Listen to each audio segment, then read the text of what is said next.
Créer son propre SaaS IA. Est-ce que c'est possible lorsqu'on est un total débutant et lorsqu'on n'a absolument aucun budget de départ? Et surtout, est-ce que c'est possible lorsqu'on n'a absolument aucune idée de SaaS à créer et qu'on ne sait pas qu'est-ce qu'on doit développer, comment on doit s'y prendre, par quoi on doit commencer? Et donc, dans cette vidéo, c'est justement tout l'objectif et je vais même faire bien mieux que ça, puisque ici, je vais vous expliquer comment être payé pour créer un SaaS, comment être sûr que votre SaaS va cartonner dès le début et comment finalement lancer un SaaS sans aucune compétence technique et sans argent. Comme ça, vous allez pouvoir le faire dès maintenant parce que c'est tout l'objectif de cette vidéo. Vous donner toutes les actions à mettre en place pour que dès la fin de celle-ci, vous soyez en capacité de le faire. Alors rentrons tout de suite dans le vif du sujet. Juste avant, pour ceux qui ne me connaissent pas, je suis Simon, gérant de l'agence Infinitia, une agence d'intelligence artificielle spécialisé pour les courtiers en assurance, et je suis également le gérant du programme Le Cercle IA, qui est un programme pour vous aider à créer et lancer votre agence d'automatisation IA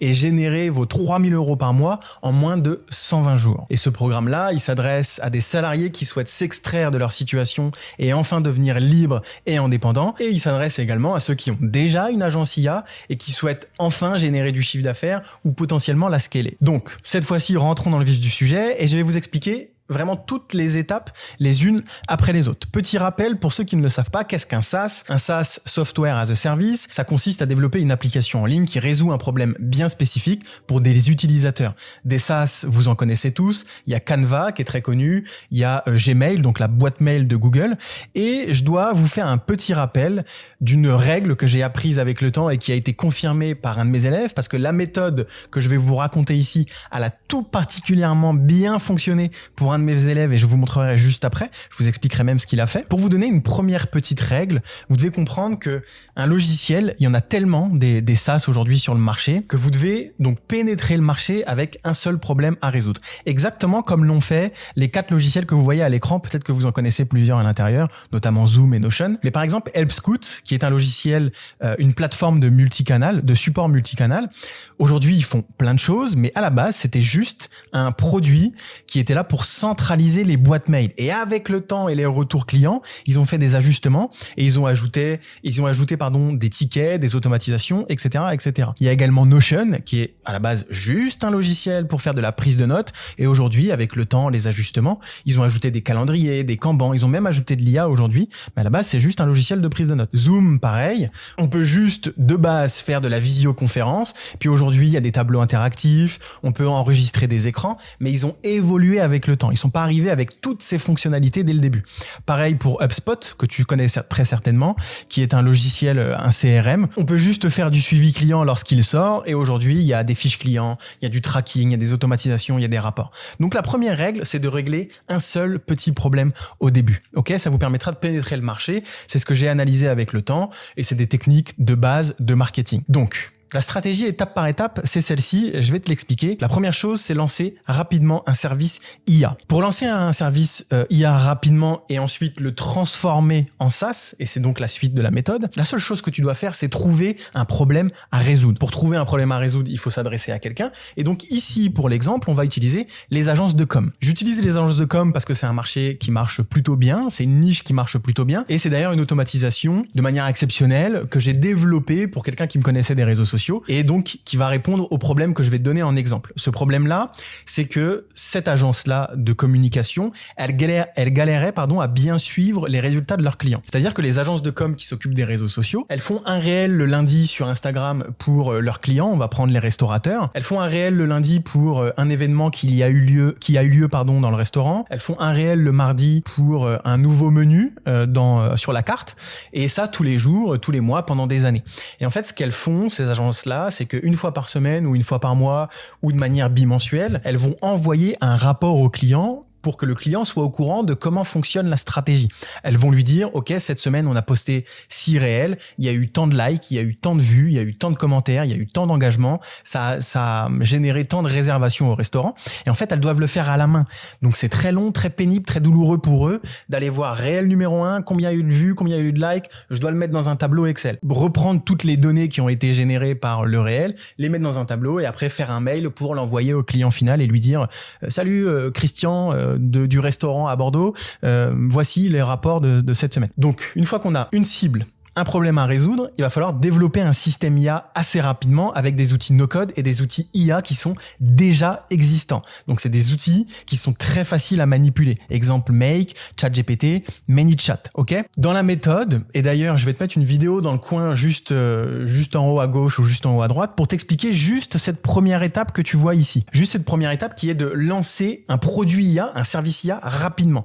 Tu as la vidéo qui s'affiche dans le coin et tu vas vraiment pouvoir le faire étape par étape. Une fois que ça c'est fait, en fait, tu vas appeler un développeur pour que ce soit lui qui mette en place l'automatisation et c'est exactement celle que tu as sous les yeux. Elle va aller récupérer les réels qui ont été postés sur le compte Instagram du client et ensuite, elle va les mettre dans une case pour plus de 100 vues, moins de 100 vues, etc., etc. Ok ? Elle va trier par rapport au nombre de vues. Et ensuite, elle va aller les mettre dans des fichiers Excel où il y a une première ligne qui est la ligne des vues, une deuxième ligne qui est la ligne des enregistrements, une troisième ligne qui est la ligne des commentaires. Ici, c'est la ligne des partages et ici, ça peut être la ligne des vues. Je crois que je l'ai pas dit. Donc bref, ça peut être plusieurs lignes. Et puis on met le nom du réel et la date du réel et on fait ça au propre dans un fichier Excel qu'on va envoyer ensuite au client par mail. Ok ? Donc ça, c'est ce qu'on va permettre aux agences de com pour leur faciliter la tâche de bien suivre les résultats de leurs clients. Ok ?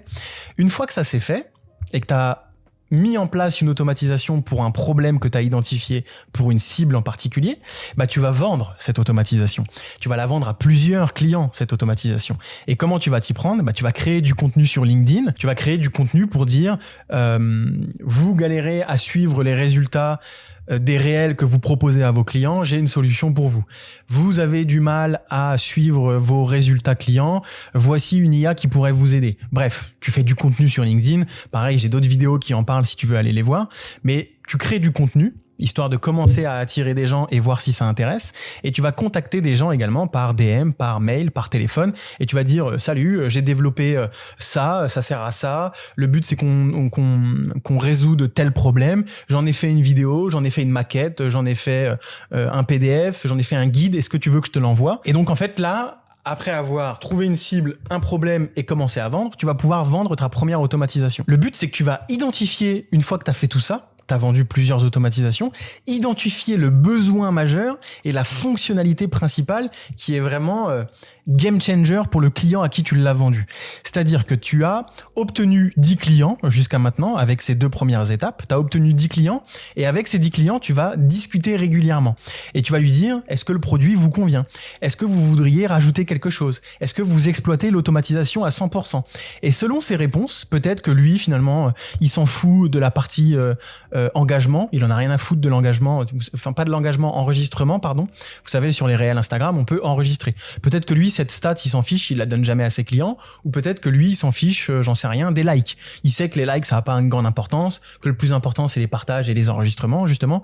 Donc, il va nous dire, bah ouais, c'est super, ton automatisation, elle est top, mais tu peux retirer les likes, ça fait brouillon dans mon tableau de rapport, ça me sert à rien, tu peux l'enlever. Et il va te dire également, tu peux m'envoyer par mail automatiquement le rendu une fois par semaine, mais uniquement quand ça a dépassé 150 000 vues. Comme ça, je l'annonce à mon client rapidement. Ou alors, tu me fais un mail à toute heure de la journée, dès qu'on a eu 1 million de vues, comme ça je peux vite aller l'expliquer à mon client et ça lui donne l'impression que je suis derrière son compte Insta à visiter tout le temps son compte Insta et à suivre les performances alors que j'ai une automatisation qui m'a prévenu.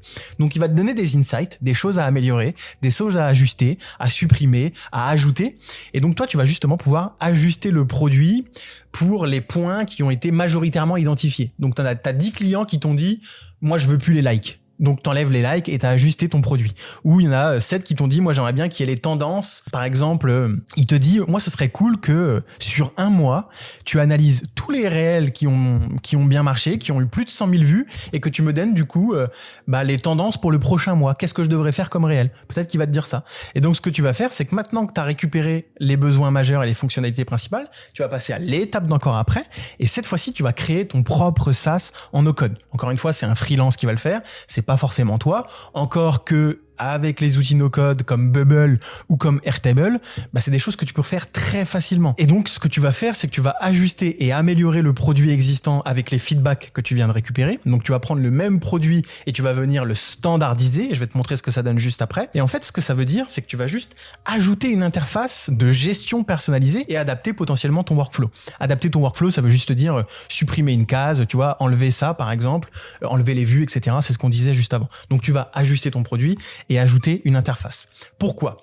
Parce qu'en fait, ce qu'on vient de faire jusqu'à maintenant, ce n'est ni plus ni moins que de créer une agence d'intelligence artificielle. C'est mon sujet au quotidien. J'ai fait plein de vidéos là-dessus. J'ai accompagné plus de 70 personnes. D'ailleurs, je fais une petite parenthèse.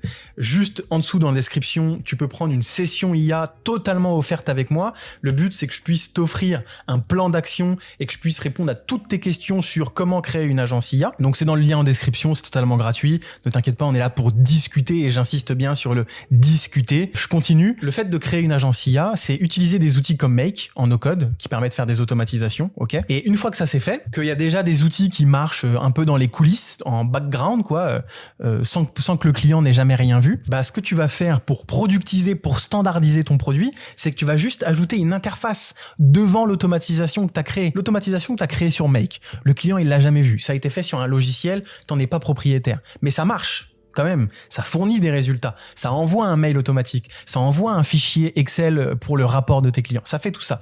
Bah maintenant, tu vas le mettre tout ça sur une seule et même interface et en fait, tu as une automatisation IA qui tourne depuis des mois à 10, 15, 20 clients, bah tu viens juste rajouter une interface et ça y est, tu viens finalement de créer ton propre SaaS.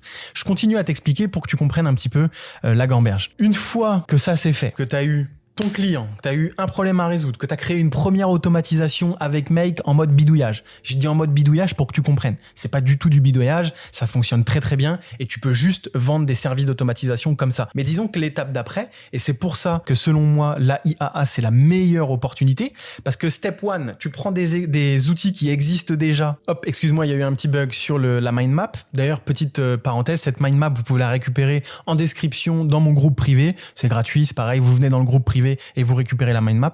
Ce que je disais, c'est que step 1, avec le monde des agences IA, tu crées des automatisations avec des outils qui sont déjà existants et tu les intègres dans une entreprise. Mais step 2, une fois que tu as déjà des clients, que tu en as 10 qui t'ont dit « moi j'aimerais ça, j'aimerais bien l'ajustement », bah cette automatisation, tu la crées en SaaS. C'est exactement ce que je viens de t'expliquer.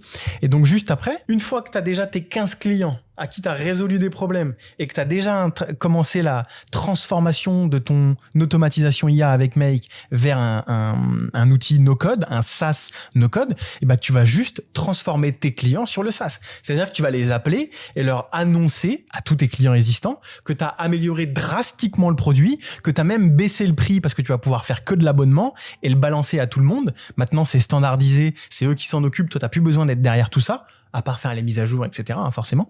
Mais en fait, tu vas pouvoir lui dire « Hey, salut, on a amélioré le produit, on vous a même mis une interface pour absolument tout gérer vous-même et on va même vous réduire le prix à une condition que vous nous fassiez un beau témoignage après l'avoir testé, par exemple. » Ça, c'est pour l'aspect marketing.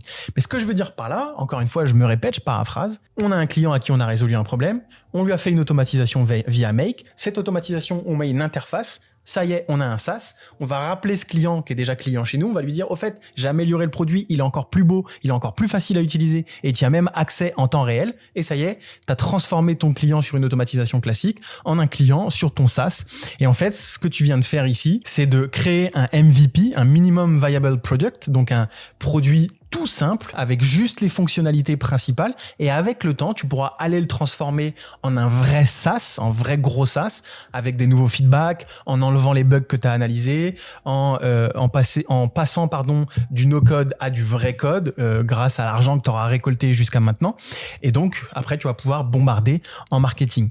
Moralité de toute cette histoire, ton seul et unique objectif tout de suite maintenant à la fin de cette vidéo, c'est de rapidement lancer ton agence IA. Je fais une petite parenthèse, si tu ne sais pas comment faire, si tu as des questions, si tu ne sais pas quoi vendre, si tu ne sais pas quelle niche utiliser, si tu es salarié et que tu souhaites t'extraire de cette situation ou si tu as déjà ton agence IA et que tu galères à faire du chiffre d'affaires, réserve une session IA avec moi totalement gratuite. C'est juste pour discuter, ne t'en fais pas, on ne mord pas et surtout, ça va te permettre d'avoir un vrai plan d'action et repartir avec un maximum d'insight. Et donc, ce que j'étais en train de dire, c'est que ici, ton objectif, c'est de créer ton agence IA. Donc, étape 1, commercialiser un système système construit en no-code IA, donc avec Make, une automatisation classique, à qui tu vas la vendre à tes premiers clients, tu vas la construire et l'améliorer avec tes clients existants, donc tu vas te faire payer pour construire finalement ton SaaS, tu vas donc le standardiser, le transformer en ton premier MVP, et étape 4, tu as un SaaS qui déjà fonctionne, qui déjà a des clients, qui déjà te rapporte de l'argent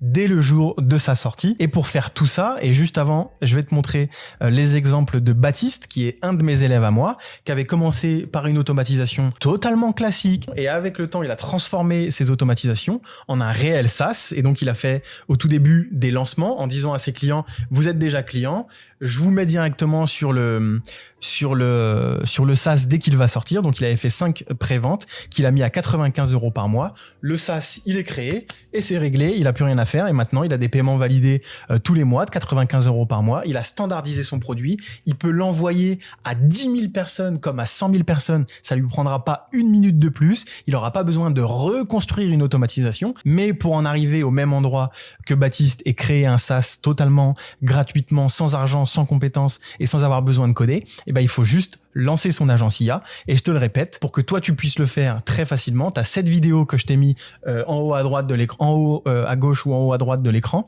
Tu vas la regarder, et puis sinon, si tu veux réserver ta session, ce sera avec grand plaisir. En attendant, mets-moi en commentaire ce que tu as pensé de cette vidéo, un petit like si ça t'a plu, un petit abonnement si ça t'a vraiment plu, et puis nous les gars, on se dit à très vite pour la prochaine vidéo. Il y a du très lourd qui arrive. Ciao ciao.